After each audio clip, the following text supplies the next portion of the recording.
Dear students, welcome to our channel. Now we will talk about 12th opponents. First class வந்து பயிற்சி வினா எல்லாமே நம்ம வரைக்கும் போட்டுட்டு வரோம். பார்க்கிறது 18வது கணக்கு போறோம். 17வது கணக்கு போட்டோம்.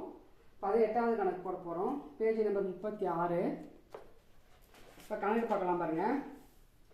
மேரி தன்னுடைய ஏடுகளை இரட்டை பதிமுறையில் பராமரிப்பதில்லை.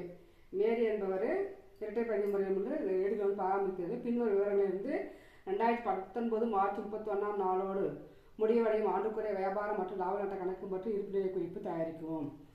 வியாபார கணக்கு, லாப நட்ட கணக்கு, இருப்புநிலை குறிப்பு எல்லாமே தயாரிக்கணும்ல. அதுக்கடுத்து நம்ம இதை பார்த்துக்கலாம். என்னென்ன கொடுத்துருக்காங்க பார்த்துக்கலாம். ஃபர்ஸ்ட் ரொக்க ஏடு கொடுத்துருக்காங்க. ரொக்க ஏடுனா வந்து ரொக்க இருப்பு எவ்வளோ கொடுத்துருக்காங்க. இருப்புகள் கொண்டு வரப்படுறது 1,20,000, விற்பனை வந்து 3,60,000, கடனாளி வந்து 3,40,000, கொள்முதல் 1,50,000, கடனீந்தோ 2,50,000, கூலி 70,000, பற்பல செலவு 2,70,000, இருப்புக்கு இயக்கப்படுறது 2,23,000 கொடுத்துருக்காங்க. இதுக்கு அடுத்து ரொக்க ஏடுனா ரொக்கம் பெற்றது அப்படின்னு சொல்லிட்டு கடனாளி கணக்கில் வரும் பார்க்கலாம். பிற தகவல்கள் கொடுத்துட்டு தொடக்கம் கொடுத்துருக்காங்க, இறுதி இருப்பும் கொடுத்துருக்காங்க. தொடக்கம் இறுதி இருப்பு கொடுத்துருக்காங்க. இப்போ சரக்கு இருப்பு தொடக்கம் வந்து 1,10,000, இறுதி இருப்பு 1,80,000. பற்பல கடனாளி பேர் தொடக்கம் வந்து 1,30,000, இறுதி இருப்பு நம்ம கண்டுபிடிக்கணும். அப்போ இறுதி இருப்பு அவங்க கொடுக்கல, கண்டுபிடிக்கணுனாக்க நம்ம என்ன பண்ணப்போ மொத்த கடனாளி கணக்கு போடணும். மொத்த கடனாளி கணக்கு போட்டால் தான் நம்ம இறுதி இருப்பு கண்டுபிடிக்கணும். அப்போ இறுதி இருப்பு நம்ம கண்டுபிடிச்சாகணும். பற்பல கடனீந்தோ கொடுத்துட்டாங்க. தொடக்கம் வந்து 1,60,000, இறுதி வந்து 90. ஆலைகளும் பொறுத்து இது 80,000, அது 80,000 கொடுத்துட்டாங்க. இன்னும் கூடு தகவல் கடன் கொள்முதல் கொடுத்துட்டாங்க. நம்ம இதுக்கு போடும்போது கடன் கொள்முதல் ரொக்க கொள்முதல் ரெண்டுமே வரும் இல்லையா. அப்போ இது மொத்த கடனீந்தோர் கணக்கு போடும்போதாக்கா நம்ம ரொக்க கொள்முதல் கடன் கொள்முதல் ரெண்டுமே கண்டுபிடிச்சி போடுவோம். அவங்க வந்து ரொக்க கொள்முதல் தனியாக கொடுத்துருவாங்க, கடன் கொள்முதல் நம்ம கண்டுபிடிச்சி போடுவோம். நம்ம ஏற்கனவே கணக்கு போட்டிருக்கோம். இங்கே என்ன கொடுத்துட்டாங்க, ரெண்டுமே கொடுத்துட்டாங்க பாரு. இந்த ரொக்க ஏட்டில் கொள்முதல் ரொக்க கொள்முதல் கொடுத்துட்டாங்க, 1,50,000 கொடுத்துட்டாங்க. அதே போல் கடன் கொள்முதல் 1,80,000 கொடுத்துட்டாங்க. அப்போ என்ன அது மொத்த கடனீந்தோர் கணக்கு நம்ம போட தேவையில்லை, ஏன்னா அவங்களே கொடுத்துட்டாங்க. ரொக்க ஏட்டில் கொள்முதல் வந்து ரொக்க கொள்முதல் வந்து 1,50,000, கடன் கொள்முதல் 1,80,000 கொடுத்துட்டாங்க. அதே போல் கடன் விற்பனைக்கு மொத்த கடனாளிகள் கணக்கு போடணும். அதில் பார்த்தீங்கன்னாக்கா ரொக்க விற்பனையும் கொடுத்துட்டாங்க 3,60,000, கடன் விற்பனையும் கொடுத்துட்டாங்க 2,90,000. ஆனால் என்ன கேட்குறாங்க, பற்பல கடனாளிகள் என்ன கேட்குறாங்க, இறுதி இருப்பு கண்டுபிடிக்கணும்னு சொன்னேன். அப்புறம் வந்து அதனால என்ன பண்ணோம், மொத்த கடனாளி கணக்கு மட்டும் நம்ம கண்டுபிடிக்கணும். இறுதி இருப்பு கொடுக்கல, அதனால வந்து மொத்த கடனாளி நம்ம கணக்கு மட்டும் கண்டுபிடிக்கணும். அப்போ அவ்வளோதான். மீதி வந்து தொடக்க முதல் கொடுத்துருக்காங்க, அவ்வளோதான். இப்போ இது வந்து அரைகள் மட்டும் பொறுத்துக்கு மீது தேய்மானம் 10% தேய்மானம், அரைகளும் பொறுத்துகள் கொடுத்துருக்காங்க, அதில் 10% தேய்மானம். இதை வச்சு தான் நம்ம கணக்கு போட போகிறோம். இப்போது மொத்த கடனாளி கணக்கு மட்டும் தான் கண்டுபிடிக்கணும். ஏன்னா இறுதி இருப்பு கொடுக்கல, இறுதி இருப்பு கண்டுபிடிக்கிறதுக்காக நம்ம மொத்த கடனாளி கணக்கு போடணும். வியாபார கணக்கு, லாப நட்ட கணக்கு, இருப்புநிலை குறிப்பு எல்லாமே போடணும். இப்போ வாங்க கணக்கு போகலாம். பாருங்க, பயிற்சி வினா 18,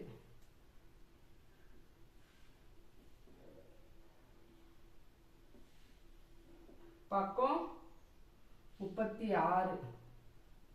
இங்க அமௌண்ட் போட்டுக்கலாம்.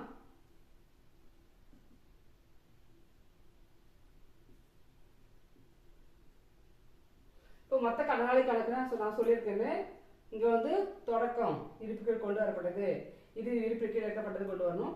ரொக்கம் பெற்றா இங்கே போடுவோம், ரொக்கம் பெற்றா போடுவோம். அதே போல இங்கே வந்து அவங்களே கடன் விற்பனை கொடுத்துருக்காங்க, நம்ம அதையும் போட்டால் போதும். கடன் விற்பனை போட போதும்.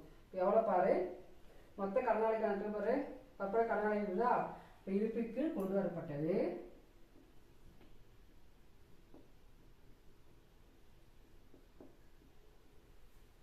பற்பல 1,30,000. இங்கே என்ன பண்ணுங்க, அவங்க கடன் கொடுத்துட்டாங்க, கடன் விற்பனை கொடுத்துட்டாங்க. நம்ம இங்கே வந்து என்ன இருப்பு கொண்டு வரப்பட்டது, அழுத்து தள்ளுபடி, ரொக்கம் பெற்றது, இதெல்லாம் போட்டு வர சைடு அதிகமாக இருந்து கூட்டி இந்த சைடு எடுத்து எழுதி இங்கே தான் வந்து கண்டுபிடிச்சி நம்ம கடன் விற்பனை எவ்வளோ கண்டுபிடிப்போம். இங்கே என்ன பண்ணிட்டாங்க, கடன் விற்பனையும் கொடுத்துட்டாங்க, நம்ம இருப்பு இறுதி இருப்பு மட்டும் நம்ம கண்டுபிடிக்கணும். அப்போ கொடுத்துட்டாங்க. இப்போ எவ்வளோ வருது, கடன் விற்பனை 2,90,000 பாருங்க. கடன் விற்பனை 2,90,000 90,000. சரி, இது எவ்வளோ ரொக்கம் எவ்வளோ பெற்றிருக்காங்க பாருங்க.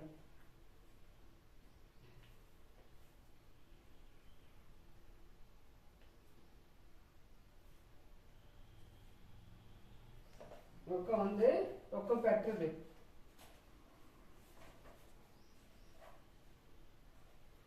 கொடுத்தாங்க. கடனாளி கணக்கு கொடுத்துறாங்க. ரொக்க ஏற்றில் கடனாளி கணக்கு கொடுத்துறாங்களா, 3,40,000 கொடுத்தாங்க. அப்போ ரொக்க கணக்கு பெற்றது.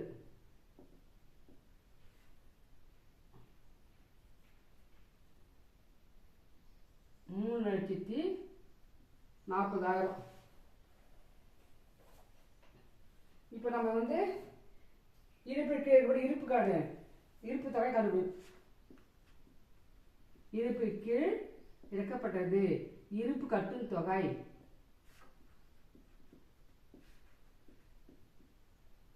இப்போ இதெல்லாம் கண்டுபிடிக்க போகிறோம். முன்ன நம்ம இந்த தொகையை கண்டுபிடிப்போம். இப்போ அவங்க கொடுத்துட்டாங்க, நம்ம இதை தான் இறுதி இருப்பு எவ்வளோன்னு கண்டுபிடிக்க போகிறோம். இப்போ இதை கூட்டினா எவ்வளோ வருது பாருங்கள். 0 0 0 0 9 10 12 மிச்சம் 1 4,20,000. இங்கே அதே நேர்கோட்டை எடுத்து எழுது. 4,20,000. 4,20,000 3,40,000 கழிச்சு எவ்வளோ வருது பாரு. 80,000 வருதா. இருப்புக்கு இருக்கப்பட்டது 80,000. இறுதி இருப்பு நம்ம கண்டுபிடிச்ச தொகை அது. இப்போ 2019 மார்ச் 31 நாள் முடிவு ஆண்டுக்குரிய வியாபார லாப நட்ட கணக்கு அப்படின்னு கேட்டிருக்காங்க.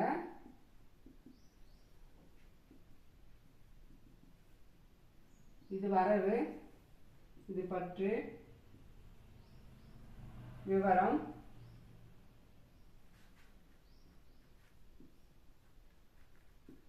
இது 4 காலம் போட்டுருவோம். இப்போ வந்து வியாபார கணக்கு.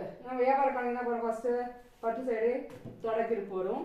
தொடக்க சரக்கிருப்பு, கொள்முதல், நேரடி செலவு, வரவு சைடு விற்பனை, இறுதி இருப்பு. விற்பனை திருப்பி கொடுத்தா கழிச்சு போடணும். இறுதி இருப்பு போட்டு இருப்புக்கு கொண்டு வரப்பட்டு போட்டு என்ன பண்ணோம், நம்ம வந்து வியாபார மொத்த லாபம் கண்டுபிடிக்கணும். இப்போ இது வந்து தொடக்க சரக்கிருப்பு எவ்வளோ கொடுத்துருக்காங்க பாரு.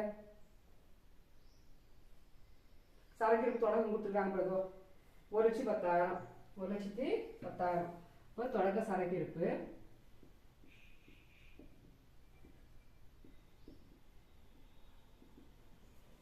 அட்ஜஸ்ட்மெண்ட் இருந்தால் இந்த காலத்துக்கு போடணும். அட்ஜஸ்ட்மெண்ட்டில் நேராக அங்கே போட்டுக்கலாம். 1,10,000. அப்புறத்தில் என்ன வரும்? கொள்முதல் வரும். கொள்முதல் வரும். கொள்முதல் ரொக்கம் கடன் ரெண்டுமே. கொள்முதல் ரொக்கம் எவ்வளோ கொடுத்துருக்காங்க பாரு. இங்கே பாரு ரொக்கம் ஏற்ற கொடுத்துருக்காங்க பாரு. 1,50,000. 1,50,000. இது வந்து கடன். கடன் கொள்முதல் கீழே கொடுத்துறாங்க பாரு. 1,80,000. இப்போ இங்கே அப்படியே கூட்டி போடு. 0 0 0 0 13க்கு 3 மிச்சம் 1 3. 3,30,000 ரூபா. இப்போ தொடக்க சரக்கு கொள்முதல் ரொக்கம் அவங்களே கொடுத்துட்டாங்க, கடன் அவங்களே கொடுத்துட்டாங்க, நம்ம போட்டோம். அதுக்கு அடுத்து நேரடி செலவு வரும். இங்கே நேரடி செலவு என்ன கொடுத்துருக்காங்களா பாருங்க. கூலி கொடுத்துருக்காங்க. நேரடி செலவு வந்து கூலி வரும்.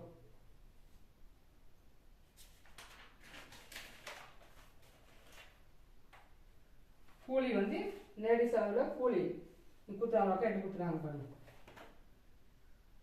கூலி 70,000. வரவு சைடு பார்த்தீங்கன்னா விற்பனை வரும். விற்பனை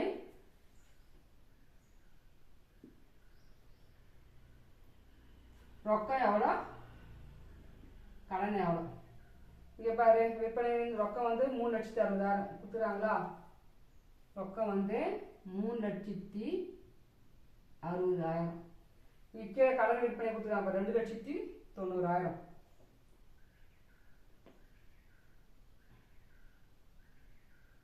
2,90,000. இது கூட்டினா 0 0 0 0 9 15 5 மிச்சம் 1 2 3 6 6,50,000 ரூபாய். அதுக்கடுத்து என்ன வரும்?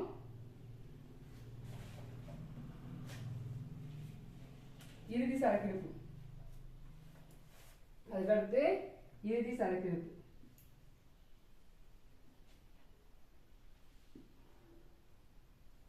இறுதி சரக்கிருப்பு அவங்க கொடுத்துருவாங்க. தொடக்க சரக்கிருப்பு 1,10 இறுதி சரக்கிருப்பு 1,50,000 கொடுத்துருக்காங்க.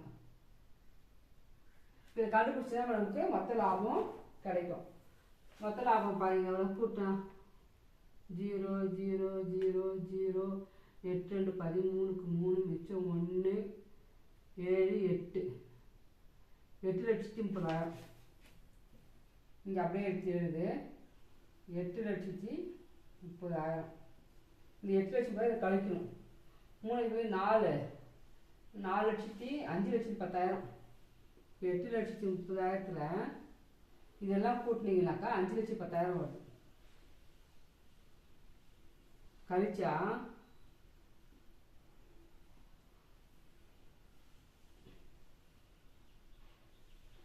3,20,000 வருது. எவ்வளோ வருது? 3,20,000 இதான் மொத்த லாபம்.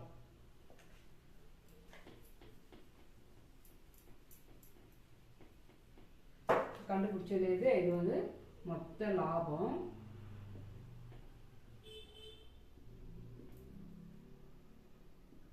இருப்பு கீழ் இறக்கப்பட்டது. இதுதான் நம்ம கண்டுபிடிச்ச தொகை. இப்போ இது வந்து வியாபார கணக்கு போட்டோம். லாப நட்ட கணக்கு கீழே போடணும். லாப நட்ட கணக்கு இடம் பத்தாது. சரி, அடுத்துல போட்டுடலாம். இதோட தொடர்ச்சியை வந்து லாப நட்ட கணக்கு அடுத்துல போடலாம்.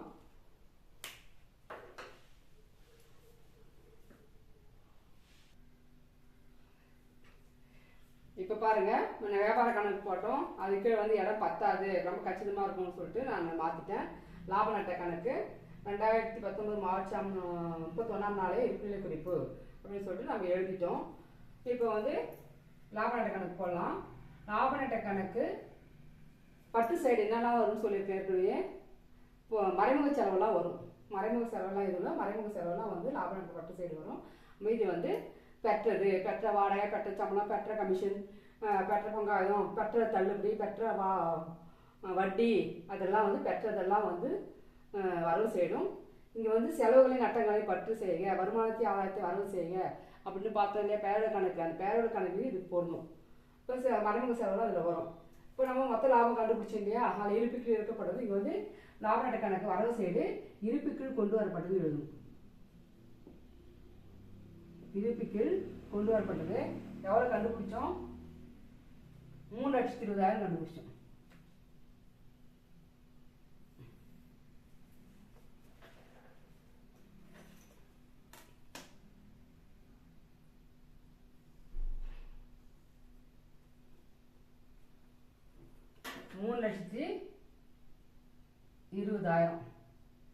இப்போ மறைமுக செலவுலாம் வரணுங்க. நீங்கள் மறைமுக செலவு என்ன கொடுத்துருக்காங்க பாரு, பற்பல செலவு கொடுத்துருக்காங்க. பற்பல செலவும் தேய்மானம் ரெண்டு மட்டும் தான் வரும். பொறுத்தீரும் அரைக்கிழமை மீது 10% தேய்மானம் கொடுத்துருக்காங்க. அது தேய்மானம் பற்பல செலவு ரெண்டு மட்டும் தான் லாப நட்ட கணக்கு பட்டு சைடு வரும். பற்பல செலவுகள் எவ்வளோ கொடுத்துருக்காங்க பாரு, பற்பல செலவு 1,27,000. 1,27,000. அதுக்கடுத்து அரைக்கிழமை பொறுத்து ஏழு கொடுத்துருக்காங்க இல்லையா, அப்போ அது கீழே கொடுத்துருக்காங்க. அரைக்கிழமை பொறுத்து இது ஆண்டு தேய்மானம் 10% நீக்குவோமா. அப்போது அரைக்கலன் மற்றும் பொறுத்துகளும் அரைக்கலன் மற்றும் பொறுத்துகைகளும் அப்படின்னா இப்போ எவ்வளோ 80,000 கண்டுபிடிக்கணும். 80,000 10% கண்டுபிடிக்கணும். இறுதி இருப்பில் தான் கண்டுபிடிக்கணும். 8,000. இப்போ எவ்வளோ கண்டுபிடிக்கணும்? நிகர லாபம் நம்ம கண்டுபிடிக்கணும். இப்போ நம்ம நிகர லாபம் கண்டுபிடிக்கணும். இது போட்டுக்கலாம். அரைகள் மட்டும் பொறுத்துகளும் 8,000 எப்படி வந்துச்சு போட்டிருக்கேன் பாருங்க. இங்கே எப்படி ஒரு 80,000 10% கண்டுபிடிச்சா 8,000 போட்டிருக்கும் பாருங்க.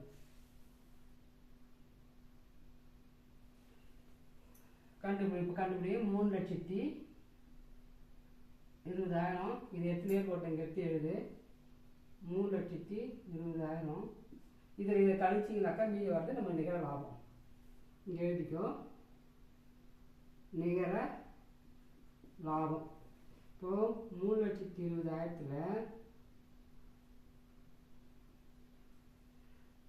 1/27 1,35,000. இது ரெண்டையும் கூட்டினா 1,35,000 வருது. கழிச்சா 0 0 10 5 போனால் 5 1 3 11 11 9 போனால் 8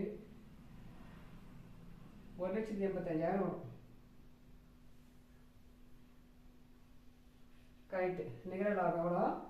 1,85,000. 1,85,000 நிகர லாபம் நம்ம கண்டுபிடிச்சது. சரி, இப்போ இருப்புநிலை குறிப்பு பார்ப்போம். இருப்புநிலை குறிப்பு பொறுப்புகள் சைடில் வரும். முதல் உறுப்பினர் அந்த நிகர லாபம் கூட்டிக்கணும், எடுப்பு இருந்தால் கழிக்கணும். நீங்கள் எடுப்பு கொடுக்கலன்னு நினைக்கிறேன். நீங்கள் எடுப்பெல்லாம் கொடுக்கல, முதல் மட்டும் கொடுத்துருக்காங்க பாரு. தொடக்க முதல் 2,80,000.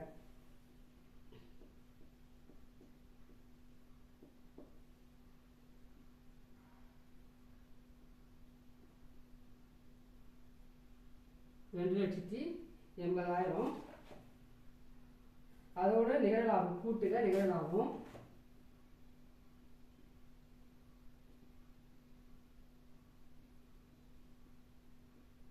நம்ம கண்டுபிடிச்சிருங்க. 1,85,000 நிகர லாபம். அவ்வளோதான். மீதியெல்லாம் சொத்துக்கள் பாருங்க. ரொக்கம் பெற்றது எவ்வளோ கொடுத்துருக்காங்க பாருங்க. இங்கே கொடுத்தாங்க பாரு, இறுதி இருப்பு.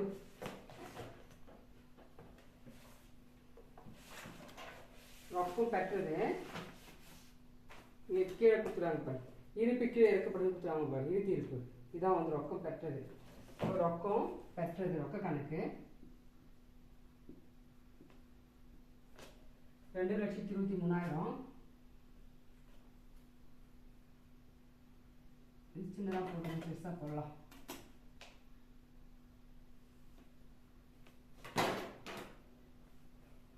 2,23,000.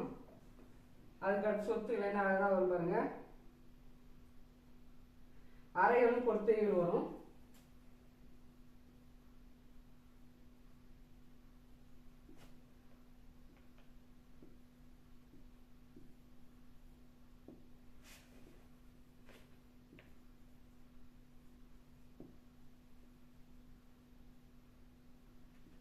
எவ்வளோ அறைகள் பொறுத்து எவ்வளோ கொடுத்துருக்காங்க பாருங்க.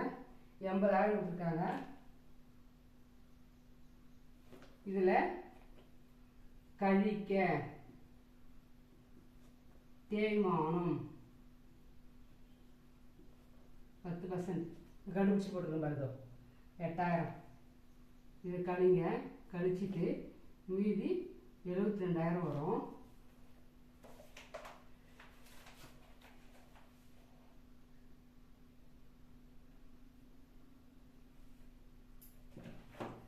சரக்கிருப்பு கொடுத்துருக்காங்க பாருங்க.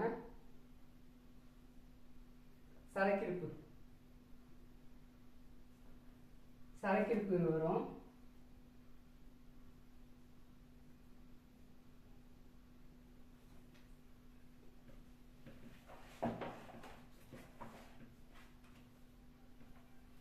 சரக்கிருப்பு இறுதி கொடுத்துருவாங்க பாரு.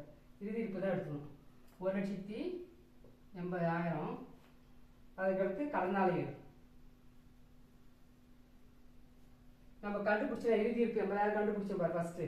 அந்த 80,000 மொத்த கடையில் கணக்கு போட்டு கண்டுபிடிச்சோம் இல்லையா, இதுதான். இப்போ கூட்டினாக்கா 10 சொத்தும் பொறுப்பும் சமமாக வந்தால் கணக்கு ரைட்டு.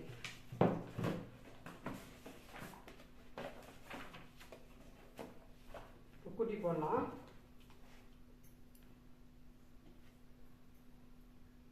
2,23,000 72,000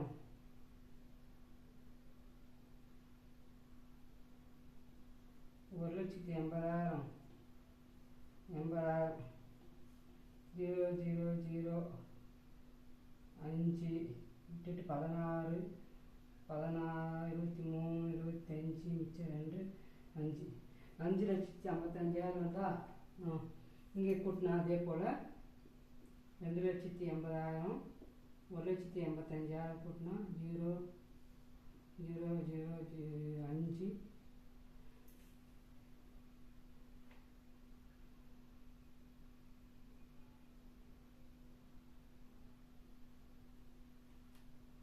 நிகர லாபம் கூட்டி போட்டு கடனீந்தோர் போடணும். ரெண்டையும் கூட்டி போடல பாருங்க. 16 6 மிச்சம் 1 4,65,000 இது கூட்டணும். 4,65,000 கூட்டி போடணும். அதுக்கடுத்து கடனீந்தோர் கணக்கு. கடனீந்தோர் வந்து பொறுப்பு. கடனீந்தோர் எவ்வளோ கொடுத்துருக்காங்க பாருங்க, 90,000 கொடுத்துருக்காங்க. கடனீந்தோர் வந்து 90,000. இப்போ கூட்டி பாருங்க, 4,65,000 90,000 0,0,0,5 15 மிச்சம் 1 5,55,000. ரெண்டு சைடு கரெக்டாக வருது. 5,55,000 5,55,000. அவ்வளோதான் ஸ்டூடெண்ட்ஸ். ஏதாவது டவுட் இருந்தால் கேளுங்க, கணக்கு பாருங்கள், போட்டு பாருங்கள். திருப்பி போட்டால் தான் உங்களுக்கு தெரியும். ஒவ்வொரு கணக்கும் ஒவ்வொரு மாதிரி டிஃப்ரெண்ட்டாக கொடுத்துருக்காங்க. அதனால் நீங்கள் வந்து கணக்கு எல்லாம் படித்து பார்த்துட்டு நம்ம அதை என்ன கண்டுபிடிக்கணும், என்ன போடணும் அப்படின்னு சொல்லிட்டு நீங்கள் அதை தெளிவாக தெரிஞ்சுக்கிட்டிங்கன்னா அதுக்கடுத்து ஈஸியாக கணக்கு போடலாம். நீங்கள் ஒவ்வொரு கணக்கு போட்டு பாருங்கள். எப்படி இருக்குது கமெண்ட் பண்ணுங்கள், லைக் பண்ணுங்கள், சப்ஸ்கிரைப் பண்ணுங்கள்.